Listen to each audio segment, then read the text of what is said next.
இந்த வாழ்க்கை என்பதே ஒரு தரம் தான். அதை விரும்பியோ விரும்பாமலோ நாங்கள் வாழத்தான் வேணும்.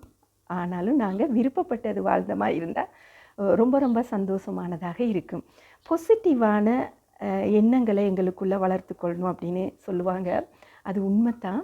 ஆனால் இந்த பாசிட்டிவான எண்ணங்களோடு சேர்த்து நம்ம பாசிட்டிவான எக்ஷனையும் செய்யணும். அதாவது பாசிட்டிவான செயல்களை நாங்கள் இப்படி செய்வோமா இருந்தால் அது எங்களுக்குள்ள நிறைய பவரை கொண்டாந்து தரும்.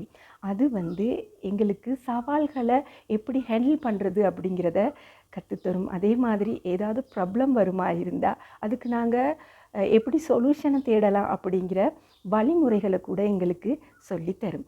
என்ன இந்த பாசிட்டிவான ஆக்ஷன் அப்படின்னு பார்த்தீங்களா இருந்தால், இந்த பாசிட்டிவான ஆக்ஷன் நமக்கு செய்யலாம். அதே மாதிரி நம்ம மற்றவங்களுக்காகவும் செய்யலாம் அப்படின்னா அது காசா பணமா அப்படிங்கிறது இல்லை.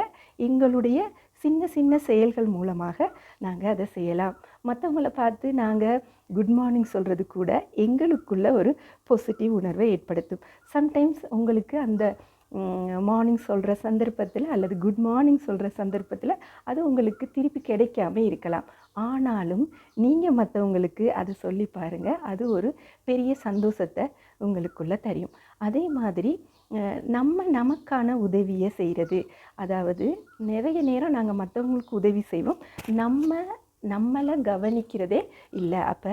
அப்படி நாங்கள் எங்களுக்கான எல்லா உதவியையும் நாங்கள் செய்கிற சந்தர்ப்பத்திலையும் எங்களுக்கு அது பாசிட்டிவான செயலாக மாறும். அது மட்டும் இல்லாமல் மனிதர்கள் நிறைய கஷ்டப்பட்டுக்கிட்டு இருப்பாங்க. சில பேர் அந்த கஷ்டங்களை நமக்கு சொல்லுவாங்க, சில நேரம் அந்த கஷ்டங்களை சொல்ல மாட்டாங்க. அதே மாதிரி சில மனிதர்கள் உதவி கேட்பாங்க, சில பேர் கேட்க மாட்டாங்க.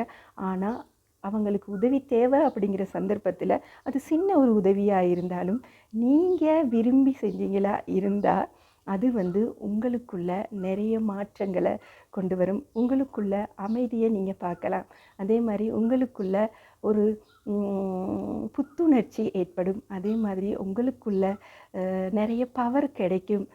அது மட்டும் இல்லாமல் சஞ்சலம், சலனம், கவலை, வேதனை, துக்கம் இந்த மாதிரி சந்தர்ப்பங்கள்லாம் உங்களுக்கு எப்படி ஹேண்டில் பண்ணுறது அப்படிங்கிற வழிமுறையை இந்த பாசிட்டிவான எக்ஷன் உங்களுக்கு தரக்கூடிய மாதிரி இருக்கும். என்னடா இந்த பாசிட்டிவான எக்ஷன் நோட்டு பெரிய லெவலில் நாங்கள் யோசிக்க தேவையில்ல.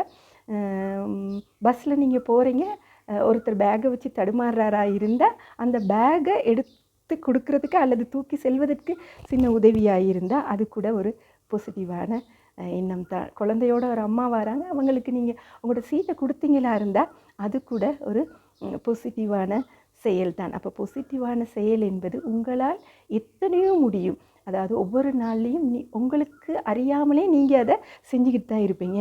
அந்த செய்கிற விஷயத்துக்கு உங்களுக்கு தேங்க் பண்ணுங்கள், உங்களை நீங்கள் புரிஞ்சு கொள்ளுங்கள். அப்படியா இருந்தால் இந்த வாழ்க்கை கொஞ்சம் யோசித்து பாருங்கள் எப்படி இருக்கும்னு. பாசிட்டிவான எண்ணம் ஆல்ரெடி நமக்குள்ளே இருக்குது. அதே மாதிரி பாசிட்டிவான செயல்களை நாங்கள் செய்கிற நேரம் இந்த வாழ்க்கை என்பது ரொம்ப அழகாகும். மனிதர்களுக்குள்ள வர இணைப்பு என்பது ரொம்ப அதிகரிக்கும். அதே மாதிரி நாங்கள் நம்மளை சுற்றி உள்ள எல்லாரையும் புரிஞ்சு கொள்ளக்கூடியதாகவும் இருக்கும். அப்போ பாசிட்டிவான எண்ணங்களோடு சேர்த்து நாங்கள் பாசிட்டிவான செயல்களையும் செய்வோமாக இருந்தால் அது எங்களுக்கு மட்டுமல்லாது எங்களை சுற்றி உள்ள எல்லாருக்குமே அது ரொம்ப யூஸானதாக இருக்கும். அதனால் எங்களுடைய லைஃப்பும் சந்தோஷமாக அதே மாதிரி சூப்பராக இருக்கும். என்ன நண்பர்களே, நானும் ரொம்ப சந்தோஷமாக இருக்கேன். ஏன் அப்படின்னா எனக்கும் நிறைய பேர் அவங்களால பாசிட்டிவான எக்ஷனை செஞ்சுருக்காங்க. அதாவது நிறைய பேர் சப்ஸ்கிரைப் பண்ணியிருக்காங்க. அவங்களுக்கும் நான் ரொம்ப நன்றி உணர்வு பட்டவளாக இருக்கின்றேன். என்ன நண்பர்களே, பிடிச்சிருந்தால் லைக் பண்ணுங்கள், சப்ஸ்கிரைப் பண்ணி விடுங்க.